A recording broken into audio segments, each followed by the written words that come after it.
सभी को नमस्कार।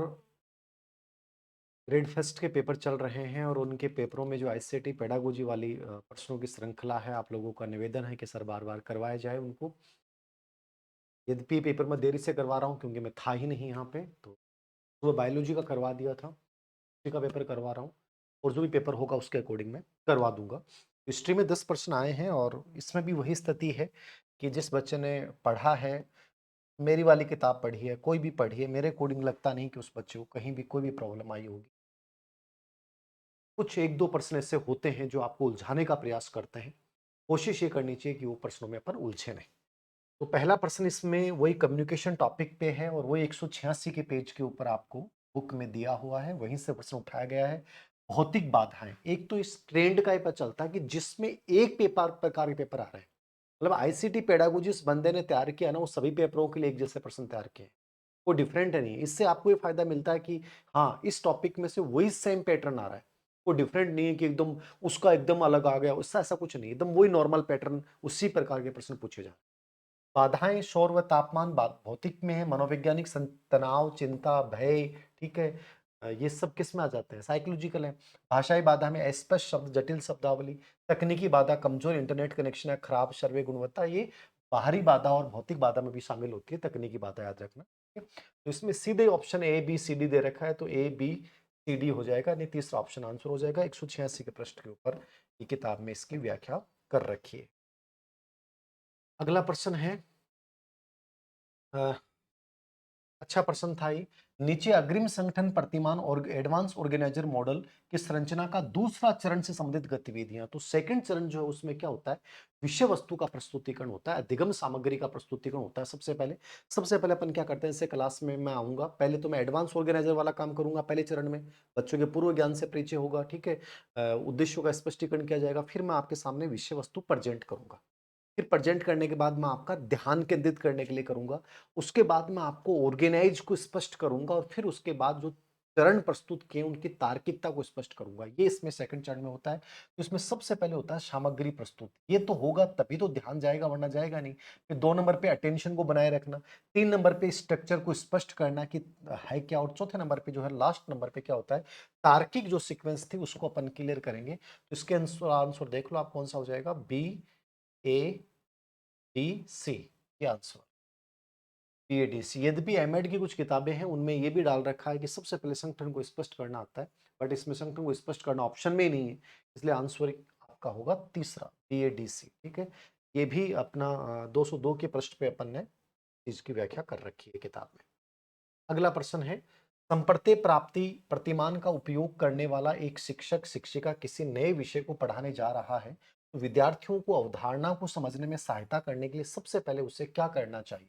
मुझे कोई भी टॉपिक आपको पढ़ाना है, कॉन्सेप्ट समझाना है, तो कॉन्सेप्ट समझाऊंगा तो कॉन्सेप्ट के चरण में पहला चरण क्या आता है, पहले चरण में अपन ये करते हैं नामांकित अनामांकित जितने भी हैं उदाहरण गैर उदाहरण प्रस्तुत करेंगे, जिससे बच्चे के समझ में आएगा। मैंने वीडियो क्लास में एक उदाहरण बताया था कि दिल्ली राजधानी का उल्लेख करके कि जिसकी जिनकी जनसंख्या इतनी हो, जिसके नामों में 3 अंक हो। फिर मैंने दूसरे उदाहरण देके समझाए, कि ये 2 उदाहरण देखो, जयपुर का उदाहरण देके बताया। फिर जिससे बच्चे के दिमाग में क्लियर होगा कि यार ये कॉन्सेप्ट का मतलब क्या होता है, राजधानी का मतलब क्या होता है, व्यक्तिवाचक संज्ञा क्या होती है। तो उसके लिए मैं उदाहरण और गैर उदाहरण, मतलब जो उदाहरण है उससे रिलेवेंट और जो उससे उदाहरण रिलेवेंट नहीं है, वो सबसे पहले दूँगा। फिर संप्रत्य प्राप्ति का परीक्षण होगा और लास्ट में अपन जो है वो चिंतन व्यू रचनाओं का विश्लेषण, ये 3 चरण होते हैं। तो इसमें सबसे पहले जो होता है वो क्या होता है, इसमें परिभाषाएँ तो रटने वाली चीज़ होगी तो मतलब ही नहीं, रटना वाला तो पॉसिबल ही नहीं है। विषय को सूची देना भी गलत है। व्याख्यान ये अग्रिम संगठन का विशेषता है।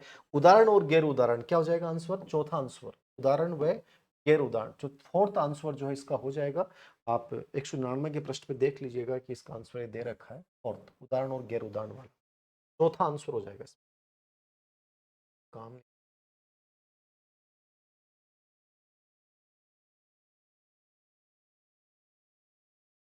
नहीं हो रहा है बोर्ड आज कैसे?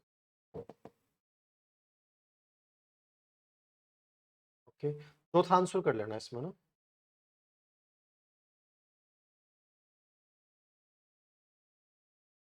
अगला प्रश्न देखना।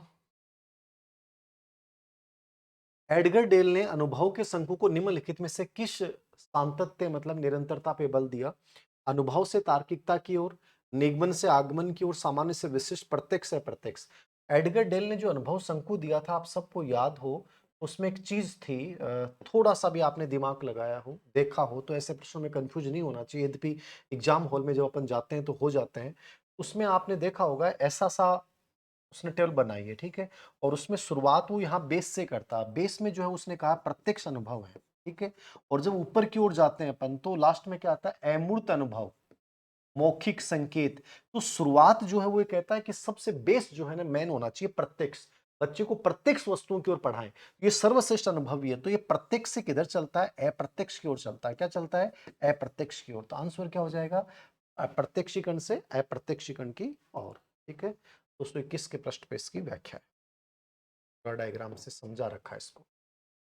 अगला प्रश्न है, कौन सा बिंदु सहकारी अधिगम की आधारभूत मान्यता है? आधारभूत मान्यता वाले प्रश्न बहुत आए हैं हर बार। आधारभूत मान्यता, ये नया आप देख लेना, जितने भी फैसले पेपर उनमें वर्ड जरूर आया आधारभूत मान्यता।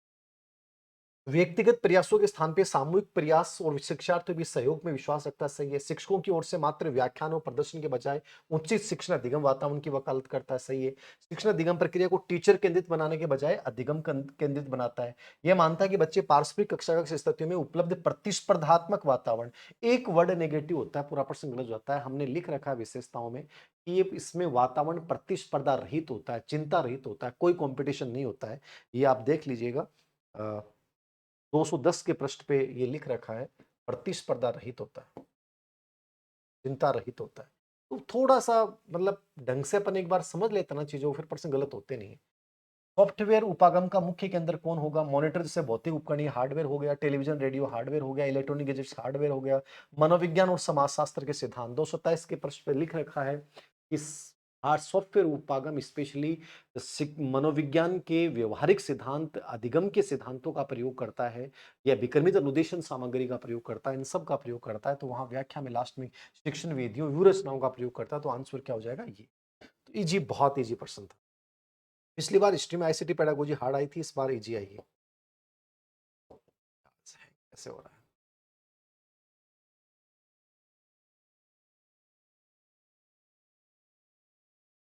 कंप्यूटर सहायक अनुदेशन के संदर्भ में निम्नलिखित में से कौन सी मान्यता प्रासंगिक नहीं है? 6 नंबर था, हो गया 7 नंबर। कंप्यूटर सहायक अनुदेशन के संदर्भ में कौन सी मान्यता प्रासंगिक नहीं है? प्रत्येक अधिगमकर्ता एकल विधि का, यही ऑप्शन गलत हो जाएगा। विशेषताओं में 241 के प्रश्न पे देखना, पहली विशेषता लिख रखी है बहुल विधियां, विधियों में विविधता की बात करता है। तो बहुल या विविधता की जो बात करेगा मतलब एकल तो हो ही नहीं सकता। तो ए ऑप्शन जो एकल विधि वाला ऑप्शन है वो गलत है, 241 के प्रश्न पे ही डाल रखा है। निष्पत्ति का अभिलेख स्वचालित ऑटोमेटिक होता है, ये भी एज इट इज लैंग्वेज मिलेगी अपनी किताब में। एक समय में हजारों अधिगम, ये भी सेम लिख रखा है, जस्ट इसके नीचे ही। व्यक्ति का अधिगमकर्ता अपनी स्वयं की गति योग्यता के अनुसार विशिष्ट उपागम का चयन करने के योग्य होता है, ये भी लिख रखा है। चारों विशेषताएं मिल जाएंगी आपको, इसमें केवल विविध लिख रखा है, तो इसलिए ऑप्शन ए जो ऑप्शन गलत है, 241 के प्रश्न पे डाल रखा है। एक प्रणाली उन्मुख शिक्षक को मुख्य रूप से क्या करना चाहिए? प्रणाली उन्मुख मतलब सिस्टम अप्रोच का आपको प्रयोग करना है। सिस्टम अप्रोच क्या होता है? जिसमें सभी तत्व संगठित समग्र होते हैं, जिसका अपन क्लासरूम में प्रबंधन के रूप प्रयोग करते हैं। तो इनमें से क्या करना चाहिए अपने को? फीडबैक के आधार पर टीचर स्ट्रेटेजी को चेंज करेंगे। आप ये देखना, प्रणाली उपागम के 4 सोपान, उसमें तीसरा सोपान जो है ना, प्रणाली संचालन और मूल्यांकन, उसमें एक लाइन लिख रखी है मैंने कि इसमें आवश्यकता अनुसार प्रतिपुष्टि के आधार पर विधियों में बदलाव किया जाता है। सेम लाइन लिख रखी है, आवश्यकता अनुसार प्रतिपुष्टि के आधार पर विधियों में बदलाव है। तीसरे सोपान का एक पार्ट है, तो इसमें ए ऑप्शन हो जाएगा। सैद्धांतिक अधिगम की तो बात ही नहीं करेगा, गत्यात्मक है, व्यवहारिक प्रयोग करता है, तो सैद्धांतिक तो वर्ड ही नहीं करता। कमजोर कठोर के स्थान पे लचीलेपन की बात करता है, फ्लेक्सिबल की बात करता है। विद्यार्थियों के अंतिम निष्पादन नहीं, ये हर चरण वाइज फीडबैक जो मिलेगा, तो तीसरे चरण में लिख रखा है ये कि फीडबैक के अनुसार मूल्यांकन करता है। तो इसमें ए ऑप्शन हो जाएगा। क्या हो जाएगा? ए ऑप्शन पहला। 8 में पहला हो जाएगा, ठीक है। 9 नंबर में कौन सा एक कंप्यूटर सहायक अनुदेशन का लाभ नहीं है? विलंबित प्रतिपुष्टि, विलंबित का मतलब होता है डिलेड फीडबैक। अनुदेशन में कोई भेदभाव नहीं, कोई भेदभाव नहीं करता, सबको एक जैसा देता है। व्यक्तिगत गति से सेल्फ, अपनी गति से बढ़ता बच्चा, स्वनिर्देशित सेल्फ इंस्ट्रक्शन, ये तीनों विशेषताएं लिख रखी हैं। और विलंबित के स्थान पे लिख रखा है तत्काल प्रतिपुष्टि। आप देखना 242 के पे या 241 के प्रश्न पे होगा, 9 नंबर में ना, 242 के प्रश्न पे लिख रखा है तत्काल प्रतिपुष्टि, और इसमें ये सेम लिख रखा है अनुदेशन सबको समान रूप से देता है, स्वगति से अधिगम। तो एकदम इजी प्रश्न है, विलंबित हो ही नहीं सकता, तात्कालिक आता तुरंत आएगा, आपने प्रश्न का जवाब दिया तुरंत आ जाएगा। 242 के प्रश्न में लिख रखा है, तो ए ऑप्शन यहाँ पे क्या है? गलत है, ये ए गलत है। ए गलत है। और 10 नंबर का प्रश्न ये होगा ना, 10 नंबर का प्रश्न है, कौन सा हार्डवेयर का उदाहरण नहीं है? स्लाइड प्रोजेक्टर होता है, फिल्म स्ट्रिप होता है, एपिडाइस्कोप होता है।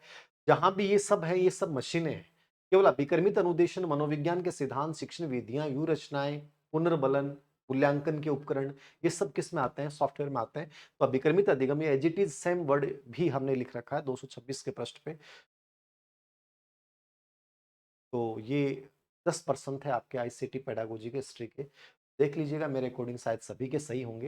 यदि पेपर थोड़ा बहुत हार्ड आया तो मेरे को 1-2% कोई मैथ के भेजे थे, वो जरूर थोड़े से हार्ड लगे, बाकी तो मुझे लगता नहीं कि कहीं प्रॉब्लम आई होगी। आराम से कर दिया होगा। भाषा थोड़ी बहुत तो चेंज आती है, बट जो मेन बिंदु है ना, वहीं से प्रश्न पूछे गए। स्ट्रक्चर ढंग से पढ़ लें जो आगामी पेपर वाले। Thank you.